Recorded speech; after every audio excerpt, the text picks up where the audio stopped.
అమ్మవారు ఒక మాట అన్నారు, మల్లికా తీర్థం గురించి చెప్తూ నన్ను ఒక భక్తురాలు అర్చిస్తే ఆ మల్లికని పెట్టుకున్నాను, ఏ తీర్థం వద్ద అది తీసుకున్నాను ఆ తీర్థం మల్లికా తీర్థం అని అన్నావే, ఆ భక్తురాలు ఏమిటి, ఆ కథ ఏమిటో చెప్పు అంటే ఆ కథని ఇక్కడ పరమేశ్వరుడు చెప్పబోతున్నాడు. మొదటి ప్రశ్నలో మొదటి రోజు వ్యాసాదుడు సనత్కుమారుని అడిగిన ప్రశ్నలో శ్రీశైలం వైభవం ఏమిటి, అక్కడ శివుడు ఎలా వచ్చాడు, భ్రమరాంబ ఎలా వచ్చింది, దాని వైశిష్ట్యం ఏంటి, అక్కడ శివలీలలు ఏమిటి అని అడిగాడు. లీలలు అంటే పరమేశ్వర చేష్టలు అని అర్థం. ఇక్కడ పరమేశ్వరుడు చేసిన చేష్టలు, పరమేశ్వరుడి చేష్టకు ఒకటే పేరు పెట్టాలండి, భక్తానుగ్రహం. అంతే, ఆయనకి ఇంకేం పని ఉంటుంది, భక్తులను అనుగ్రహించడమే పని ఆయనకి. నిత్యం చేసే పని ఒకటి ఉన్నది, అది నిత్యలీల. సృష్టి స్థితిని నిర్వహించడమే నిత్యలీల, భక్తులను అనుగ్రహించడం అనుగ్రహలీల. ఈ రెండు రకాల లీలలే పరమేశ్వరుడు ఉంటాయి, రెండే లీలలు. ఆయన అవతార కార్యములు అన్నీ అనుగ్రహలీలలే. అలాగే దుష్ట సంహార శిష్ట రక్షణలు కూడా అనుగ్రహలీలల కిందకి వస్తాయి. ఈ దివ్యమైన లీలలు కూడా ఇక్కడ చెప్పబడుతున్నాయి తీర్థములతో పాటు. పురా పరిళసత్కీర్తి ప్రతాప ప్రథితోన్నతి కశ్చిదాసీత్ మహారాజ ప్రజాపాలన కోవిద గుప్తవంశోద్భవో రాజా చంద్రగుప్తిరితి స్మృత.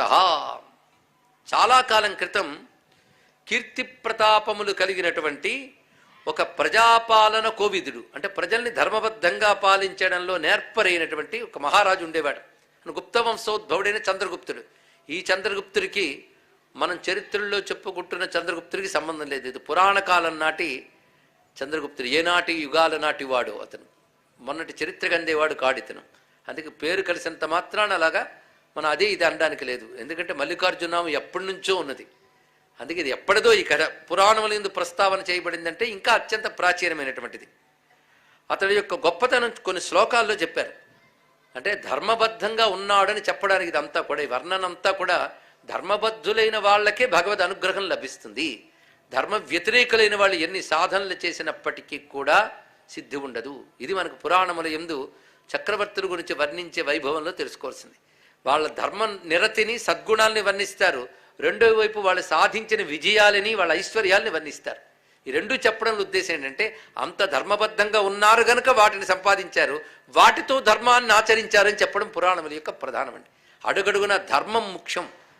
అందుకే ఆలయాల్ని సేవించేవాళ్ళు, ఆలయాల దగ్గర పనిచేసేవాళ్ళు అందరూ తెలుసుకోవాల్సింది ఏంటంటే ధర్మము ధర్మము ధర్మము.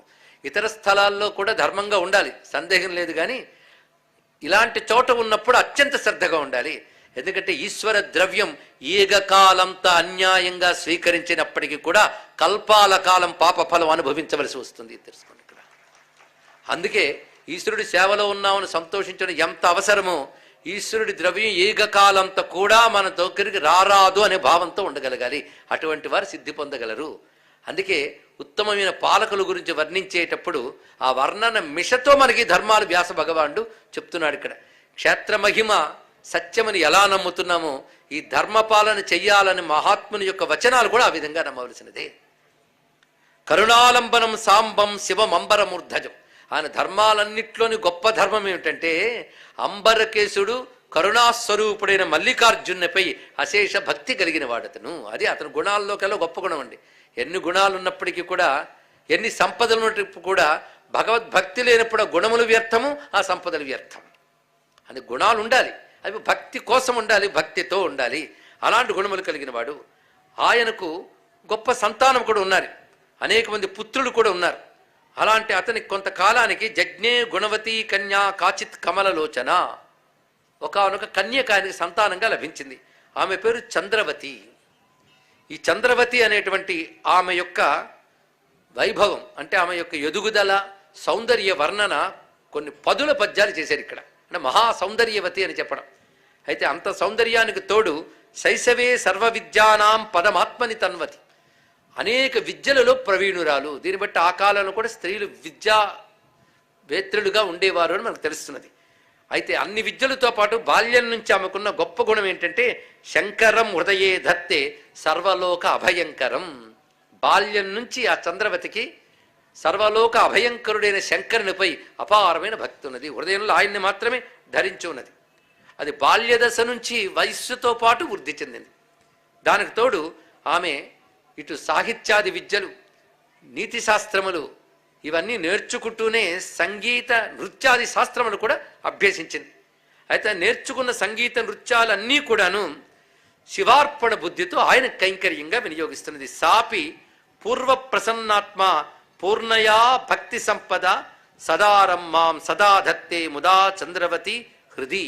నిర్మలమైన మనస్సుతో నిండైన భక్తి సంపదతో నిరంతరం మల్లికార్జున్ని సేవిస్తూ గాయంతి మధురం గీతం సప్తస్వర విజృంభితం బహుకన్యావృత తన్వి కిన్నరి గానశాలిని. ఆమె భాగ్యం ఏంటంటే కిన్నర గంధర్వ జాతులకి రావలసిన సంగీత విద్య ఆమెకి స్వతసిద్ధంగా అబ్బింది. అయితే వచ్చిన విద్యని గొప్ప నైపుణ్యంతో శివార్పణం చేసింది. ఇది చెప్పేటప్పుడు కూడా సంగీతాది విద్యలు భగవద్ అర్పితములైనప్పుడే మనల్ని ఉద్ధరిస్తాయి, లేనప్పుడు ఆ కళలు కూడా అధోగతి పాలు చేస్తాయి. ఇది తెలిసే యోగులు మన సంగీతాన్ని యోగ మార్గంగా తీసుకొచ్చారు. త్యాగరాజాది మహాత్ములు దాన్ని యోగ మార్గంలోనే తీసుకొచ్చారు. కానీ సంగీతాన్ని వినోద విద్యగా చేసినగానే ఉంటూ క్రమంగా యోగం నుంచి భంగం చేస్తాయి కూడా. అందుకే ఆ రాజపుత్రి శృతివిత్ కలిత గ్రామ పౌర్వా పర్య విమర్శన షడ్జాది స్వర వృత్తజ్ఞ మయి భక్తిమతి సదా. ఎవరైనా ఉత్సాహపూరితులుంటే పురాణాల్లో విద్యలు రీసెర్చ్ చేస్తే ఎన్ని విద్యల గురించి పురాణాలు చెప్తున్నాయండి. కేవలం కథలు మాత్రమే కాదు.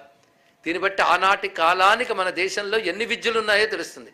సంగీత విద్యా స్వరూపాన్ని కొన్ని శ్లోకాల్లో వర్ణించారు. ఇక్కడ సంగీతానికి ఉండవలసిన శృతి లయ తాళ జ్ఞానములు షడ్జాది స్వర వృత్తజ్ఞ. షడ్జాది స్వరములంటే సరిగమ పదనీయముదైన స్వరముల యొక్క వృత్తములు, వాటి ప్రవర్తనలు, ఇవి తెలిసినటువంటిది. పైగా విశేషమైనటువంటి గానములో ఉన్నటువంటి గాంధర్వాది రీతులు, గ్రామములు అంటే స్కేల్స్, ఇవన్నీ తెలిసినటువంటి సంగీత విద్వాంసురాలు.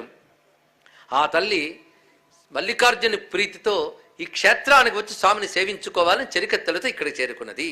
ఇత్తం కదాచిత్ కృత కౌతుకాసా సఖీ సమేత సమమర్చయాసౌ ప్రసాదయంతి ప్రణుతి ప్రవీణ జగవు నగాగ్రే మృగశాభనేత్రీ.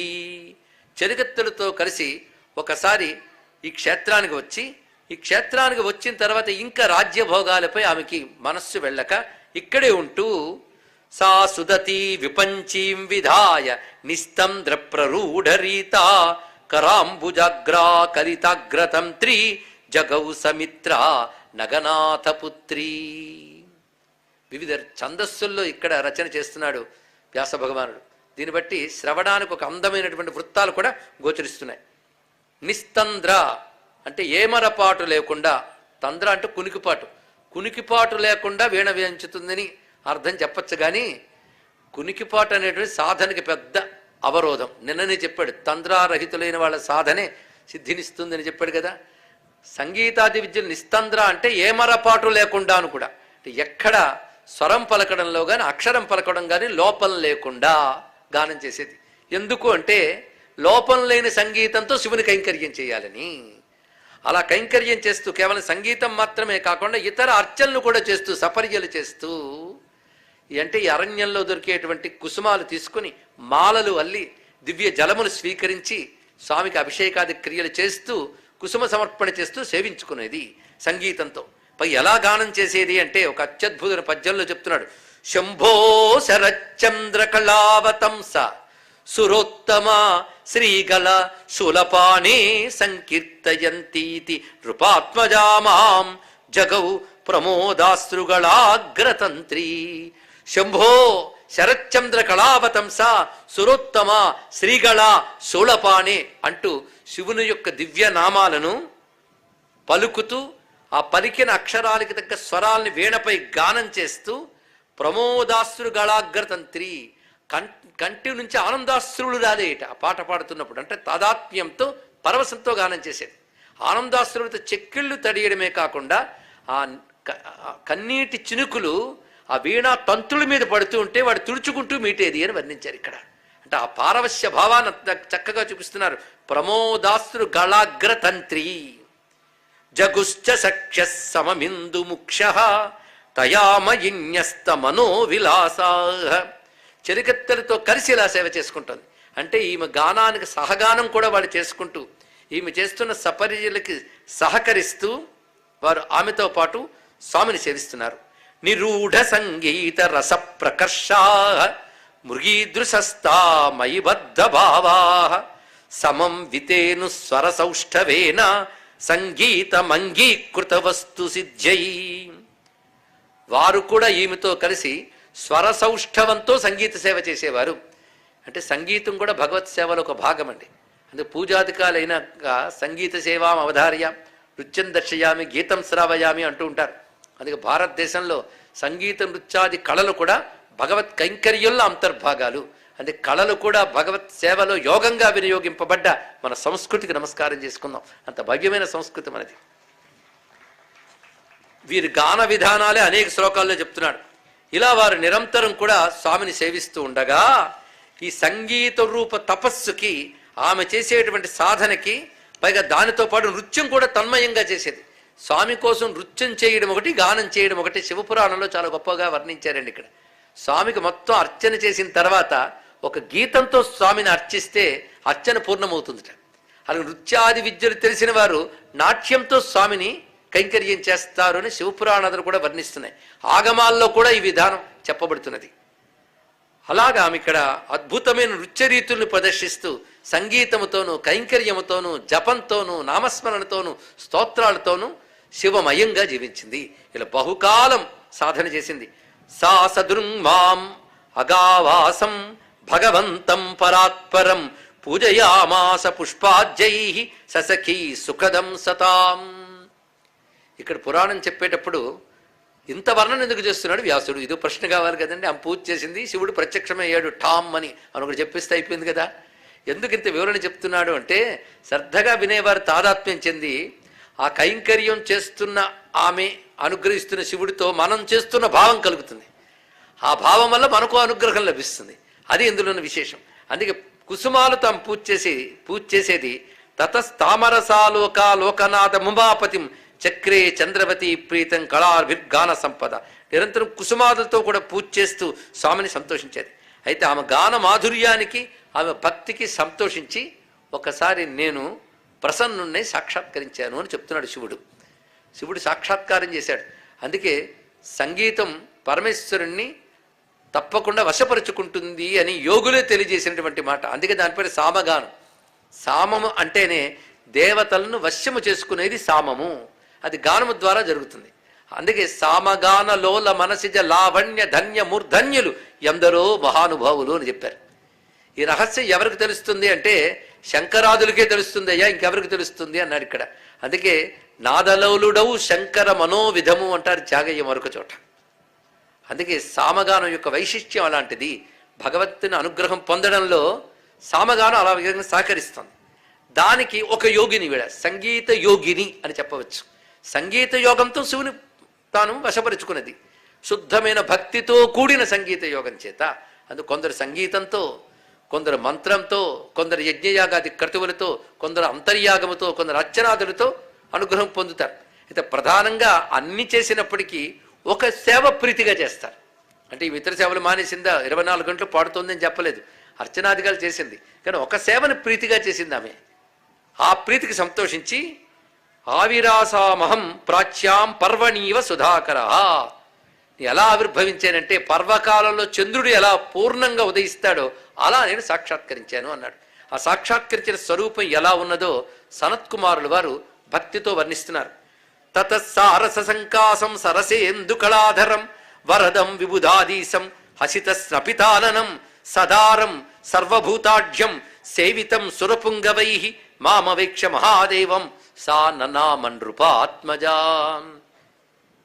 వికసించిన తెల్లని పద్మం వలె స్వామి భాసిస్తున్నాడు. చక్కని చంద్రకళని దాల్చి ఉన్నాడు. సర్వదేవతల గణంతో ప్రత్యక్షమయ్యాడు. చిరునవ్వుతో కూడిన ముఖంతో ప్రసన్న వదనంతో సాక్షాత్కరించాడు. ఎలాగంటే సదారం తన భార్యతో పాటు అంటే పార్వతీ సమేతుడై సర్వభూతాఢ్యం తన చుట్టూన ప్రమదగణములతో సురపుంగవై సేవితం దేవగణములతో సేవించబడుతూ సపరివారంగా సాంబ పరమేశ్వరుడు సాక్షాత్కరించాడు. ఆ తల్లి తపస్సు ఫలించిందండి. దానితో ఆమె చాలా సంతోషించి నమస్కరిస్తూ నమస్తే శ్రీ నగావాస, నమస్తే భగవన్ శివ, నమస్తే నిగమస్తుత్య నమస్తే జగదీశ్వర అని నమస్కారం చేసుకుంది స్వామిని చూసి. అప్పుడు స్వామి, నీ యొక్క సేవకు, భక్తికి, తపస్సుకి నేను సంతోషించాను, నీకేమి కావాలో కోరుకో, ఎందుకంటే నువ్వు ధన్యతమురాలివి అని శివుడే అన్నాడు. ధన్య అంటే ఏది పొందాలో అది పొందిన దానివి, శివానుగ్రహం పొందిన దానివి అనగానే అప్పుడు ఆమె చేతిలో గానం చేస్తూ అల్లిన ఒక పూలమాల చేత్తో పట్టుకుంది స్వామి ప్రత్యక్షమయ్యేటప్పటికి. మల్లికాదామ సామోదం మరంద సరసం మహత్ అంజలౌ దదతి దివ్యం ధర ఫుల్ల సుమోజ్వలం. పైగా అరవిరిసిన మల్లెలు అన్నారు ఇక్కడ. పూర్తిగా విచ్చుకుపోయినటువంటి మల్లెలు కాకుండా అరవిరిసిన మల్లెలు తీసుకుని చాలా జాగ్రత్తగా సొగసు చెడిపోకుండా మాలిక చేసి, అది ఒత్తైన ఒక మాలికగా చేసి స్వామికి సమర్పించుదామని గానం చేస్తూ భక్తిగా చేత్తో పట్టుకున్నప్పుడు స్వామి కనబడ్డాడు. అప్పుడు ఆవిడ కోరుకున్నది ఏంటంటే, ఈ దివ్యమైన ఈ మాలికను స్వీకరించి నీ శిరస్సుపై పెట్టుకుంటే చూడాలనుందయ్యా అన్నది. ఇది కోరుకున్నది, ఇంకేమీ లేదు ఇక్కడ. ఆ కోరిక చూడండి ఎంత ప్రత్యేకంగా ఉన్నదో. అందుకని భగవంతుడు ప్రత్యక్షంగానే చేతిలో దండ వదిలేసి ఎన్నెన్నో కోరుకోవాలని తహతహ ఆవిడికి లేదు. ఆవిడ కోరుకుంటున్న కోరిక, ఇందులో ఆమె భక్తి యొక్క శుద్ధతని తెలియజేస్తున్నారు. కథని ఆ కోణంలో చూడాలండి. అంతేగాని మల్లికమాల ఇచ్చింది ఆయన పెట్టుకున్నాడు అని కాదు ఇక్కడ. శరదిందు కళాశుభ్రం చెంచరీక రవాకులం సమమ్లాన మున్నిద్రై సమ పుష్పై సుగంధిభి. ఆ మాల యొక్క సొబగు ఎంత గొప్పదో వర్ణిస్తున్నారు ఇక్కడ. మాలంతా పట్టుకు చూస్తే శరత్కాలపు చంద్రబింబంలా ఉందిట మాల, అంత తెల్లగా ఉంది. పైగా తుమ్మెదలు ధ్వని చేస్తున్నాయి, అంటే ఇంక వాటిలో మకరందం అలా ఉన్నది. పైగా అద్భుతమైనటువంటి వాసన వస్తుంది, ఎక్కడ వాడిన తనం అనేది లేదు, అంత అందంగా ఉన్నది. పైగా అంత భక్తి శ్రద్ధలతో ఆమె అల్లి ఉన్నది. పైగా పాల మీద వచ్చే నురగల్లాంటి మల్లి పువ్వులను మళ్ళీ వర్ణిస్తున్నాడు. పయప్పేనమివ ఇవోదంచన్ మార్దవం నవం ఆయతం. కొత్త మాలది, అంటే నిన్నంతా అక్కడ పెట్టి ఇవాళ కొనుక్కొచ్చిన మాల కాదండి. మాల ఇవ్వడంలో కూడా కళ ఉన్నది, పుష్పాలు ఇవ్వడంలో కళ ఉన్నది. అవన్నీ వర్ణిస్తే శాస్త్రాలు చెప్తే ఈ రోజుల్లో బాధ కలుగుతాయి, అలా చేయలేకపోతున్నామే అని. కానీ చంద్రవతి తాను స్వయంగా చెరికత్తెలతో కలిసి అడవిలో తిరిగి ఏరుకొచ్చిన మల్లెల మాలండి ఇక్కడ. వినీత వికచాలోక సుముఖీ సాచుస్మిత. స్వామిని చూసిన వెంటనే ఆనంద పరశురాలైపోయి కనుల అశ్రువులు వస్తూ ఉంటే అంటున్నది, యదిమే త్వం ప్రసన్నోసి మహాదేవా దయానిధే దదామ్యహమిమం దేవా వరాం సర్వగుణోన్నతాం ప్రఫుల్లాం మల్లికాం ఏతాం సుగంధాం రసశీతలాం మయైవ ఉత్పాదితాం దివ్యాం దాతుమిచ్చామి తే విభో. ఈ పూలకు ప్రత్యేకతను స్వామి నీకు సమర్పించాలని నేను పెంచిన మల్లె చెట్ల నుంచి తీసినది ఇది. అదే మయైవ ఉత్పాదిత, నేను పెంచినటువంటి మల్లె చెట్ల నుంచి వచ్చినటువంటి పువ్వులివి, వీటిని మాలిక చేశాను, ఇది నువ్వు స్వీకరించవలసిందిగా. పైగా నీ మూర్ధని నీ శిరస్సుపై ఇది పెట్టుకుంటే చూడాలనుంది. అంటే అలా ధ్యానం చేసింది ఇవిడు అల్లుతున్నప్పుడే. స్వామి శిరస్సుపై ఉండడం అంటే అలా ఉంటుంది. అందమైనటువంటి తెల్లని మేని ఛాయ కలిగిన స్వామికి కెంపు రంగు జటాజూటం, ఆ జటాజూటంపై గంగ తెల్లగా పైన ఉన్నది, ఇంకోవైపు తెల్లని చంద్రుడు, ఆ మధ్యలో తెల్లని పూలమాల ఉంటే ఎలా ఉంటుందా అని ఊహించుకుంది ఆవిడ.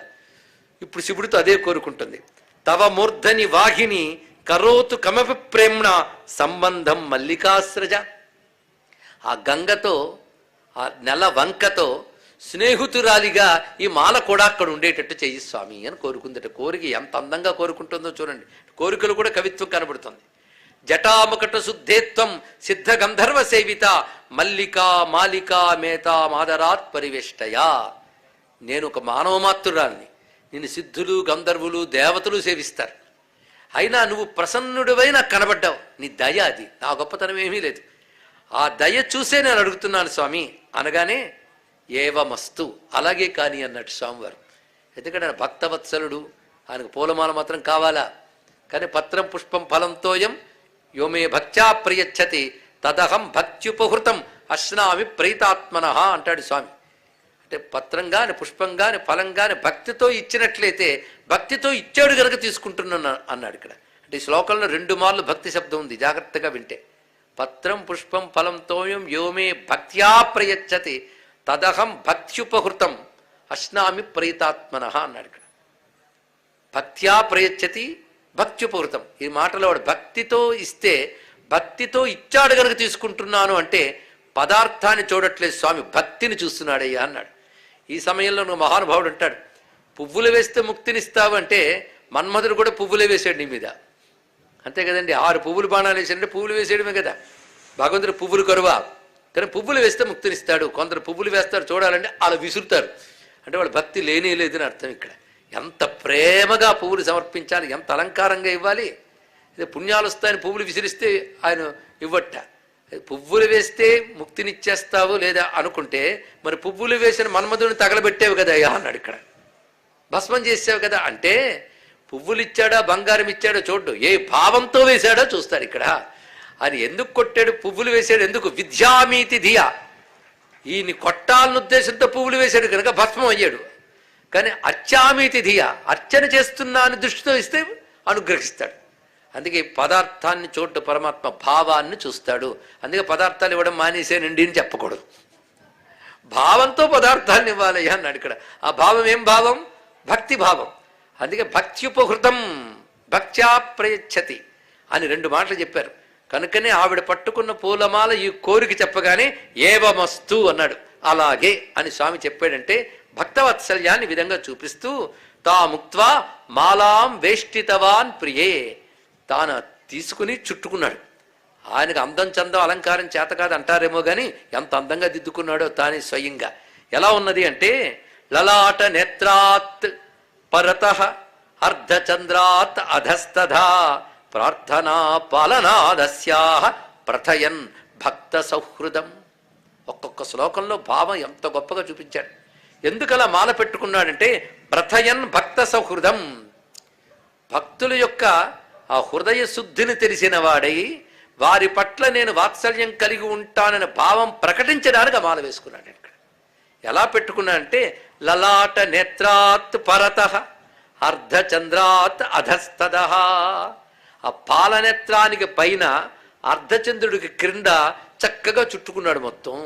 అలాగా మల్లెని చుట్టుకుని చిన్న నవ్వు నవ్వి సంతోషమేనా అన్నట్లుగా చూశాడు. ఆమె ఎలా కనబడుతున్న స్వామి అంటే హిమకుందేందు సంకాశా శోభితా మూర్ధిని మే ప్రియే వేష్టితా సా మయా దేవి ప్రీతియుక్తేన చేతస యదాహం మల్లికామాలాం మూర్ధిని వేష్టితవాన్ ముదా.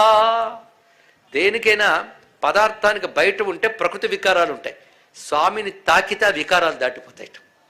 అది మామూలుగా బయట ఉంటే గజ చర్మాంబరం అది దుర్గంధం ఇస్తుంది, కానీ స్వామిని తాకితే అది సుగంధమైన పట్టు వస్త్రాలు అయిపోయిందిట.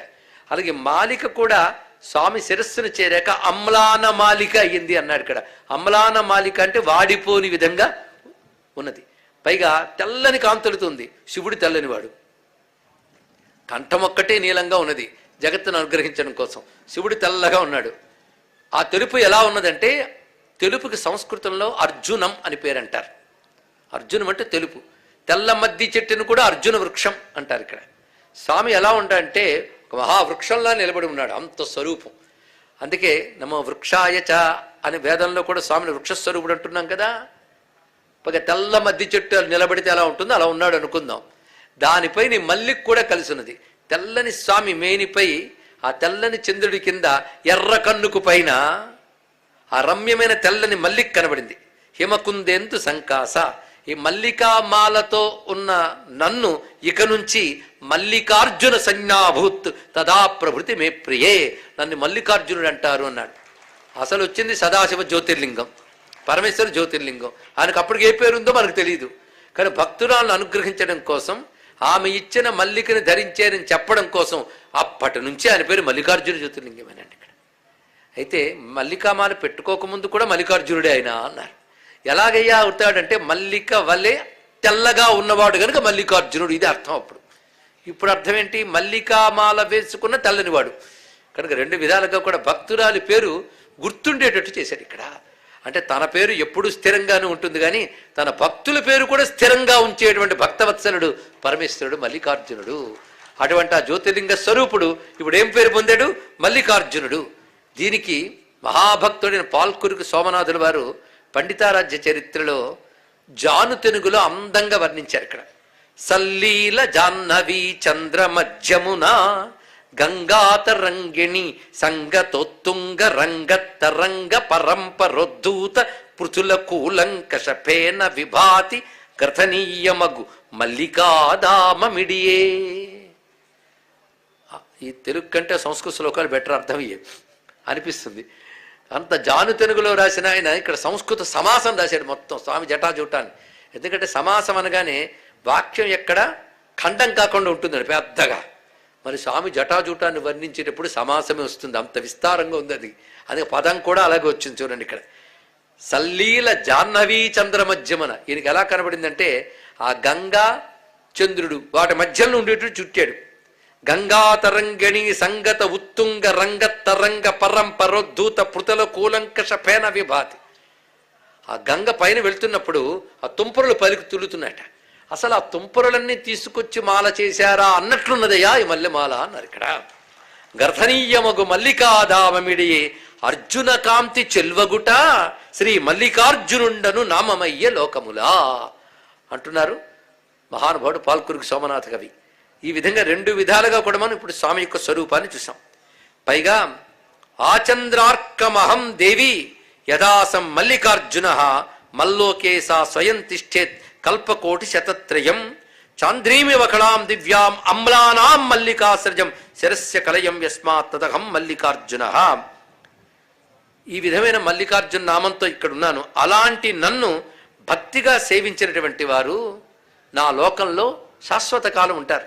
అంతేకాదు ఈ భూమి యందు కూడా కల్పకోట్ల కాలమైన నేను మల్లికార్జున నామంతో ఈ శ్రీశైల మహాక్షేత్రమునందు ప్రకాశిస్తుంటాను అని స్వామి చెప్పాడు. దీన్ని బట్టి ఒక శాశ్వత క్షేత్రముగా శ్రీశైలం భాషిస్తున్నది.